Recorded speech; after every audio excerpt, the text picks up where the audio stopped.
Hey guys, this is New Sensei and we have another monthly Q&A. Before I start, I have to give a shout out to Rick Hansen Secondary School in Mississauga, Ontario. I received your shirt today. I do love your club shirt. I love the custom name on the back. So again, thank you for donating this shirt and showing your support. For those who are interested in sending shirts to me, I will be giving more information in a separate shirt out video. But again, thank you to Rick Hansen Secondary School for being the first ones to show their public support for the channel. So this video goes to you. For viewers who have been very keen on watching the latest updates from New Sensei's channel, you might notice that things are slowing down quite a bit. And I just want to explain briefly that it has been very busy on my side. As many of you know by now, I am a full-time teacher, and as they say in teaching, work is never done. I recently did a teaching survey, and the hours per week on average that I rack up for teaching work is around 56 hours a week.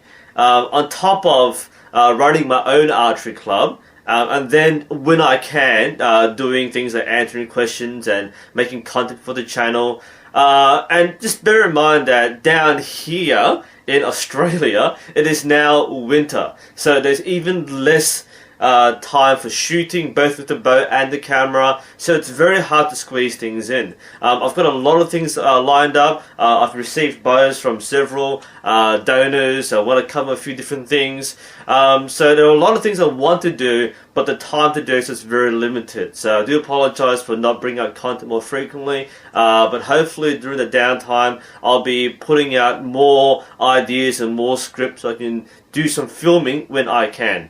Anyway, I have selected a batch of questions to cover in this video, and hopefully it'll be even shorter than the last one. Firstly, question from Zach. What's the difference between Sebastian Flute SF and Win, especially comparing risers like the SF Forge Plus with equivalent Win bows? For those who don't know, SF is owned by Win. Win bought them out quite a while ago. They still operate as an independent brand, but it's owned by Win. Now, in terms of the equivalent product, so if you're taking the SF Forge Plus, which is one of the best, most popular, affordable bows for beginners and intermediate shooters, what Win bow would be equal to it, I'd say the Winx would probably be the benchmark against the Forge Plus. Very simple performance. What makes them different, however, in the hands of a beginner or an intermediate shooter, they're going to handle very similarly. But the differences, I would say, would be the concept. The Win bows tend to follow a particular pattern design and shape and color and all that. So when you go through things like the Winact, the Winx, the Win Inno CXT and so on, you start seeing a particular pattern. And the Win bows tend to feel very similar in terms of the weight distribution, balance and feedback. The SF bows go from the Axiom to the Premium to the Forge Plus. Again, they have differences, but they have a very similar design, appearance, and branding. So, if I had to recommend to a beginner a Forge Plus or something like a Winact or Winx, the Forge Plus is easy to get, generally speaking, but it's actually to do with the feel.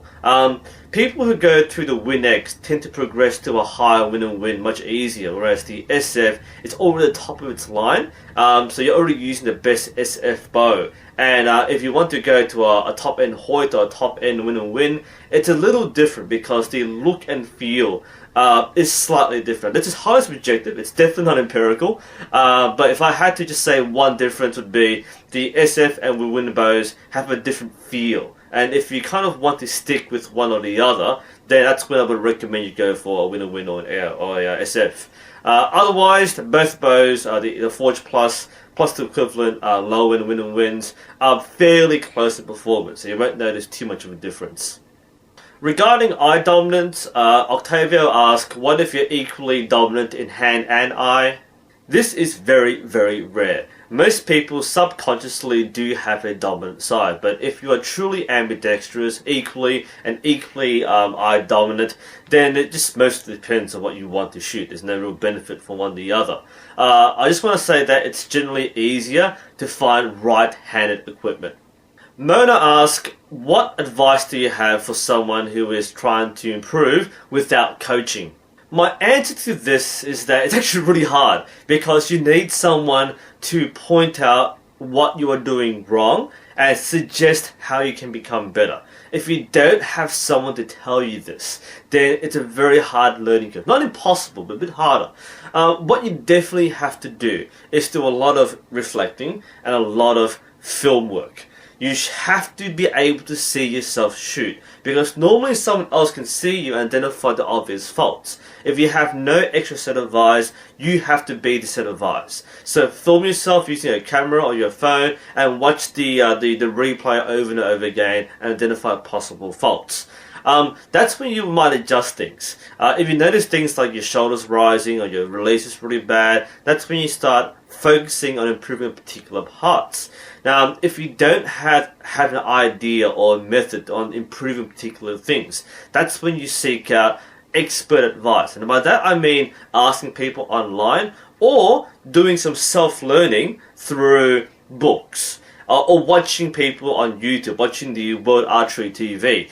This is when I would recommend watching professionals. If you have a particular thing that you can't fix, watching somebody else or listening to somebody else's advice will help. If you just copy someone, then you develop their bad habits and none of their good habits. But if you have your own pathway, you develop your own style, you have your own weaknesses, and you want to improve on them, that's when using a book or a video can help. So my general advice is film yourself, think about what you need to improve on, and if you're stuck on how to improve, then look up the resources. Jose asks, what is your opinion on head position? The way that most coaches will teach you is keep your head straight and still. Some people, especially those who shoot with a canted bow, may tilt their head. That's fine if that's part of your style. It's just not taught. It's something, if you're a self-taught shooter or you're an instinctive shooter, these are things that you acquire and develop, but they're not taught because they're very hard to replicate. So, as an instructor, I would say straight head, look towards the target, but again, people have varying styles and varying positions based on their own personal preferences. Cal Pesh has asked, can I buy a string off you? The general answer is unfortunately no. I don't like making strings and selling them to people. The main reason is time. A string takes around half an hour to an hour to make, depending on how many colors you want and all the complexity of making the thread stand out. That takes time, and as I mentioned earlier, I really don't have time. I barely have time to shoot as it is. Making strings I do as a favor to club members and sometimes people I know indirectly, and I have done some special requests over the last couple of months, but I generally don't like making strings for people. I'm not trying to make money from it. I just charge for materials, and that's about it, and the postage.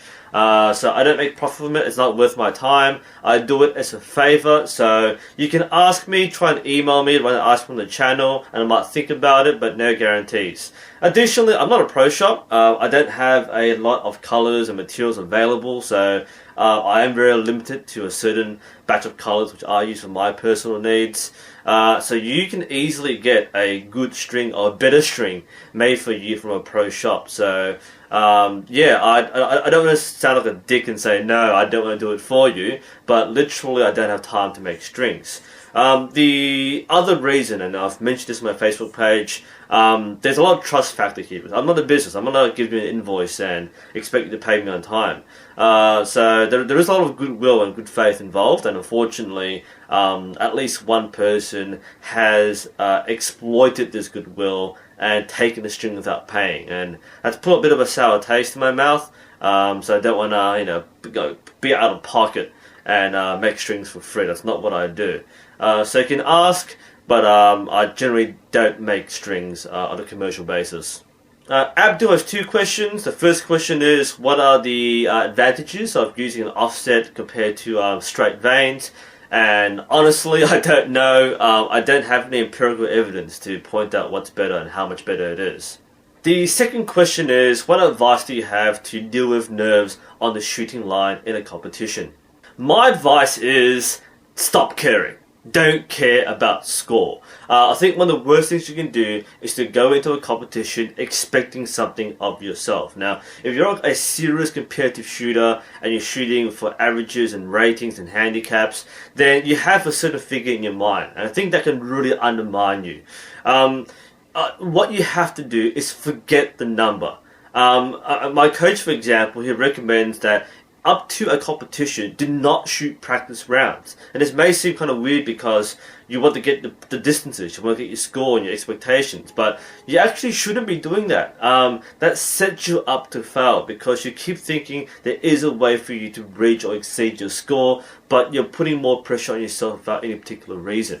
What you should do is forget score. Don't treat it like a competition, treat it like a practice session. There are no miracles in a competition. You would shoot and score the way you normally do. The competition is just an extension of your practice. And if you treat it with that kind of value or lack thereof, that's when you will start to normalize. You don't feel as tense per shot.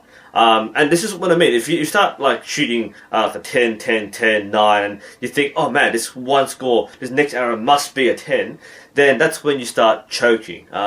Your actions become conscious, you start to panic, your heart rate goes up, your breathing becomes irregular. All these things will mess you up. So don't treat the competition like a big deal. It's just another practice session. Chris asked, how do I get out of a form rut? Same thing.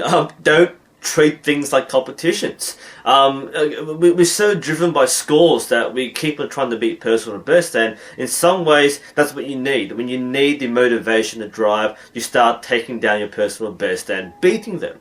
But if you're in that plateau, you have to change something, and what you're doing, if you're just shooting and you're getting worse and worse, you're not getting better, then don't shoot for score. Just shoot for form and do something different. Blind ball shooting, blank target shooting, doing something else like, one thing recently we've done, some of our youth members is play tic-tac-toe or, play some kind of arrow game where you still practice shooting, you're still trying to aim for things, but you're not shooting for a score. So try to break your normal routine. Don't think about scoring, just think about shooting. Just shoot and just don't really care about your score. Just let your form stabilize and normalize. Do a lot of blank target shooting and just work on form. Isolate your shooting from your scoring. Because if you need a breakthrough in your form, then scores don't matter. You will have to accept that you have to sacrifice points in order to establish a new routine or a new shot process. And the scores will come back once you reacquire that consistency, that form breakthrough, and coming out of that rut. So yeah, generally speaking, ruts and form slumps are really hard to get out of. I know I'm in one right now, but I can say that right now my form is actually really good, in my opinion. It's not when I say my form slump that I'm going through right now is a form slump. It's actually not my technique. It's actually my conditioning. I've lost a lot of conditioning over the last few months because I haven't shot much. So that's my rut right now, and I can isolate my problem. My problem was form. Form is fixed. Another problem is stamina, and that's something I can work on in my own way. Brett asked, would putting a Whisker Biscuit on a recurve be beneficial? Not really. This is mostly for hunting bows. The point of a Whisker Biscuit on a recurve is mostly for containment. It's easy to put the arrow to the Whisker Biscuit and keep it there when hunting. For target practice, there's no benefit from using a Whisker Biscuit. It doesn't enhance accuracy. Some people will say that will make it worse. I don't use one, so I can't really comment on exactly how effective Whisker Biscuit is, but it's definitely not used for accuracy. It's used for practicality rather than accuracy. Lucas asked, do you think transitioning from a compound to a recurve is easy? And what poundage would be appropriate for a 45-pound compound shooter? Generally speaking, a recurve shooter will have an easier time going to compound, whereas many compound shooters might struggle to go down to recurve. The reason is that recurve shooters tend to pay a bit more attention to the physicality of the shot process because they have to. Compound shooters have it slightly easy because the let-off and the release aid tend to do the work for them, so they can still shoot accurately with flaws in their shot process. Recurve is a lot more punishing in that sense. So a compound shooter who has not learned from a recurve ever may find a recurve to be quite tricky. It's very deceptive. It looks easy, it is simpler, but there's more things that can go wrong in the shot process. So that was one reason why it can be harder. And again, it mostly depends on how much background you have in recurve. A lot of people should compound have started with recurve, at least on a basic beginner level. So they have done it before, so it's not that hard to go back to it. But if you've never ever shot recurve and you've only learned on a compound, then recurve can really trick you. And it's mostly in the physicality. You hold more of the draw weight, whereas for a compound, as you know, the let-off will hold most of the weight for you. So you're not holding 25 pound. For that reason, if you're shooting a 45 pound compound, again, it depends on how familiar you are with the recurve.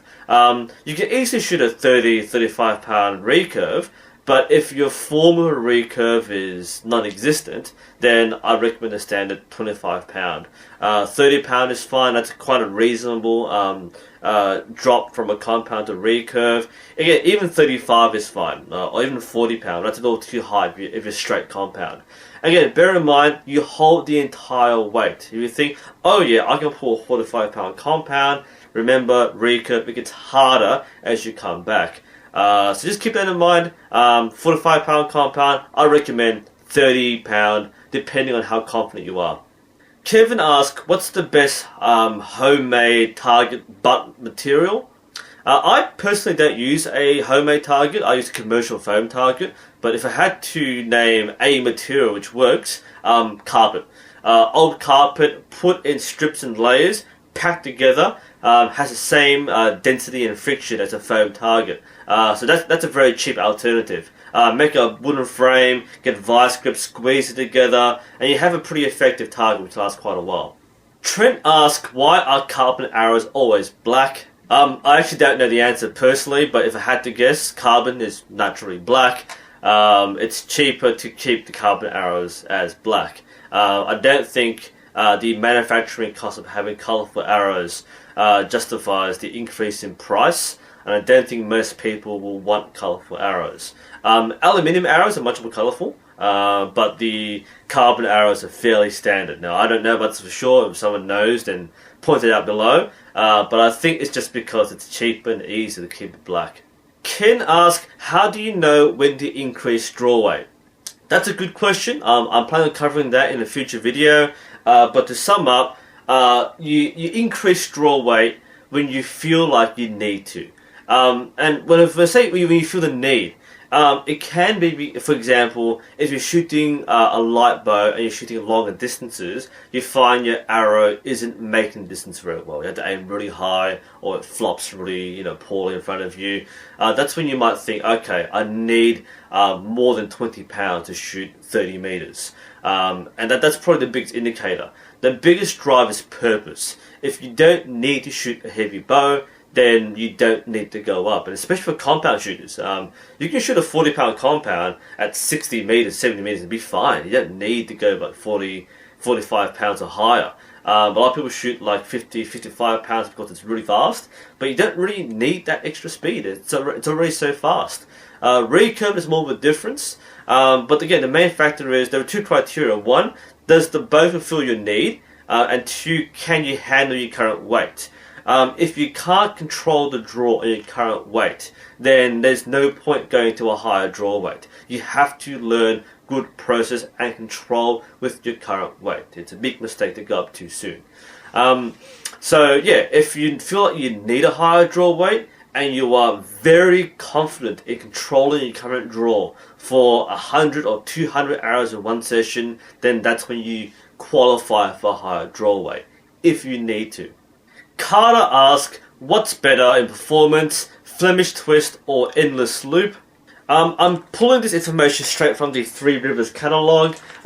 Endless loop tends to be slightly faster, and the end loops are better protected because it's covered in serving. The Flemish twist tends to be a little quieter, which is great if you're hunting the field, for example, but because the threads are exposed, it can wear out a bit quicker.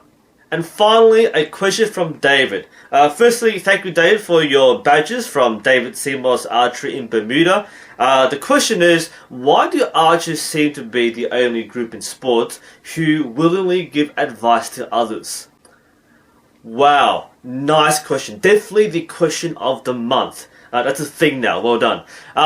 If I had to make a guess, because archery is a bit funny because you have a lot of elitist archers and a lot of fragmented groups. But it's true, archers are very friendly, very open, and generally will give advice to new archers very, very freely. Me included, for example. If I had to say one thing about archery, I'd say it's because archery is a very individualistic sport. There's a lot of introspective reflection. It's so internal that people inherently want to share it with somebody else. It's not like, a team sport, or a competitive sport where you're trying to outdo someone or one-up someone with a better skill. Everyone shoots in their own way, in their own way of thinking. So when you have your own success in your own way, you want to share it with someone because it feels good. Archery, in my mind, is a sport which is very much based on mentoring. Coach, and this is actually very controversial. Do you really need a coach? Coaches will have that background and training experience, but often you just need someone to mentor you. It could be a fellow shooter, it could be someone who's had more experience than you, or just be a training partner. And just having someone to shoot with and share it with. Because archers are so isolated and solo in most of their archery career, I think that's one of the big drives behind sharing knowledge and experience and information. That's really hard to pass down. The people do write things down, there are online resources, but it's still very much passed down through word of mouth and through sharing common experiences. That's my theory. Again, it's hard to say why people are so open and friendly with giving advice, but in my opinion, I think it's because archery is inherently isolated, that people want to share and see others experience the same thing they did as well. Anyway, that's it for this month's question and answer. If you have any questions for next month, feel free to ask below, send them to my email address or my Facebook page, and hopefully I will pick your question as question of the month. This is New Sensei, thank you for watching, and I'll see you next time.